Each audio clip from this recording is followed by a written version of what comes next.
Hello friends, welcome to my YouTube channel economics special, जहां हम BA first semester micro economics की series पर बात कर रहे थे। तो आज का हमारा टॉपिक है एकाधिकार। एकाधिकार किसे कहते हैं? एकाधिकार को हम लोगों ने बाजार की प्रकृति में समझा था थोड़ा बहुत। आज इसको डिटेल में समझेंगे कि एकाधिकार किसे कहते हैं।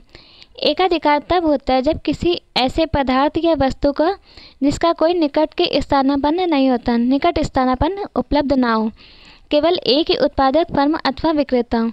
निकट स्थानापन्न से मतलब है कि कोई भी इसका क्लोज सब्स्टिट्यूट ना हो, अर्थात कोई भी वस्तु जो वो प्रोड्यूस कर रहा है उसके बदले में किसी दूसरी वस्तु का यूज़ ना किया जा सके।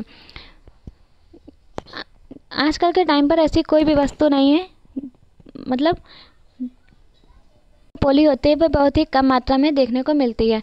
क्योंकि अगर हम बात करें किसी भी बड़ी फर्म का, जैसे जो साबुन बनाने वाली कंपनी है, तो उनकी भी क्लोज सब्स्टिट्यूट जैसे लक्स का नंबर 1 इस तरह के हैं। तो इसके बहुत ही कम एग्जाम्पल देखने को मिलते हैं मोनोपोली के। यहाँ पर केवल एक ही उत्पादक और फर्म अथवा विक्रेता होता है, अर्थात मोनोपोली में केवल एक ही प्रोड्यूसर होगा। अर्थात एकाधिकार बाजार की वह स्थिति है जिसमें किसी वस्तु का एकमात्र विक्रेता होता है और उसके उत्पादक का कोई निजी नज़दीकी विकल्प ना हो, अर्थात कोई भी क्लोज सब्स्टिट्यूट ना हो जो उसके प्रोडक्ट को सब्स्टिट्यूट कर सके, अर्थात उसकी जगह दूसरे को यूज़ किया जा सके। अब बात करेंगे कि एकाधिकार की मुख्य विशेषताएं क्या होती हैं। एकमात्र विक्रेता, यह एकाधिकार की सबसे मुख्य विशेषता है कि उसमें जो सेलर्स होते हैं उनकी संख्या बहुत ही कम होती है। बहुत ही कम अर्थात एक ही होती है केवल। पूरे बाजार में केवल एक विक्रेता होता है जो उस वस्तु की आपूर्ति पर पूरा नियंत्रण होता है।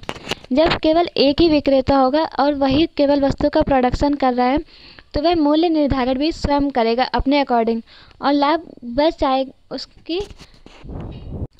उसकी इच्छा रहेगी कि वह अपने लाभ को अधिकतम प्राप्त कर सके, क्योंकि उसके लिए कोई भी दूसरा सब्स्टिट्यूट भी नहीं है जो उसके प्रोडक्ट को सब्स्टिट्यूट कर सके।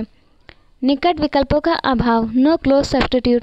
वस्तु का ऐसा कोई अन्य विकल्प नहीं होता है जो उपभोक्ता को समान संतुष्टि दे सके, अर्थात कोई भी ऐसा विकल्प नहीं होता है क्लोज सब्स्टिट्यूट जो कि उसको समान संतुष्टि दे सके। अर्थात जो उपभोक्ता कंज्यूम कर रहा है, तो वह अगर उसको छोड़कर किसी दूसरी वस्तु को कंज्यूम करेगा तो वह उसको समान संतुष्टि नहीं देगा, अर्थात उस वस्तु का कोई स्थानापन्न नहीं होता है। स्थानापन्न मतलब सब्स्टिट्यूट नहीं होता है।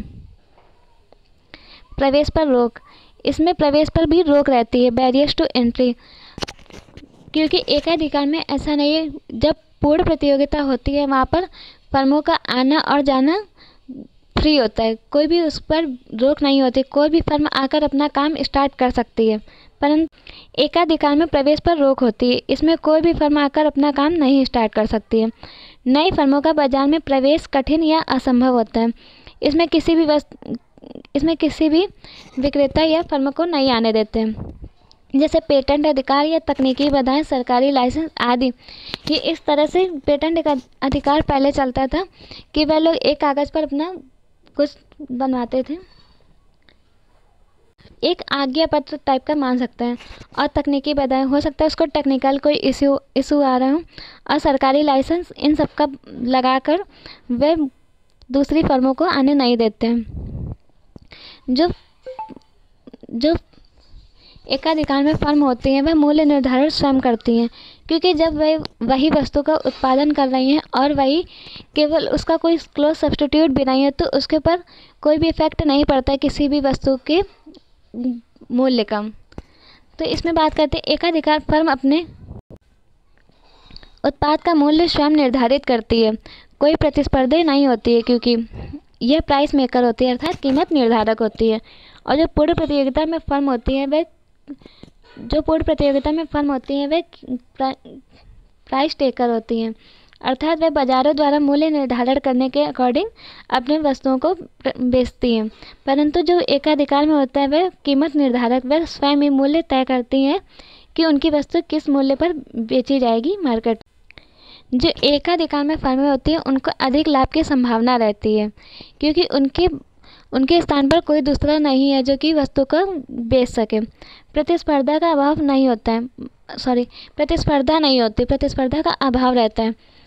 प्रतिस्पर्धा के अभाव में फर्म दीर्घ अवधि तक भी असामान्य लाभ कमा सकती है, क्योंकि जब कोई दूसरी फर्म ही नहीं है तो वह अपने कीमत को और भी बढ़ाती जाएगी, जिससे उसको लॉन्ग टाइम तक भी सामान्य लाभ प्राप्त होता रहेगा। असामान्य लाभ, एकाधिकार में फर्म को अधिक से अधिक प्राप्त होता है, यहाँ पर अधिक से अधिक लाभ प्राप्त होता है एकाधिकार में। तो एकाधिकार और पूर्ण प्रतिस्पर्धा के अंतर को भी पढ़ के जाइएगा, दोनों वीडियो देख लीजिएगा, जिससे आप लोगों को पूरी तरह से कॉन्सेप्ट क्लियर हो जाएगा। तो इस तरह से एकाधिकार को भी हम लोगों ने समझ लिया और आज का लेक्चर यही पूरा होता है। इसके आगे आने वाले वीडियो में और भी वीडियोस टॉपिक को समझेंगे।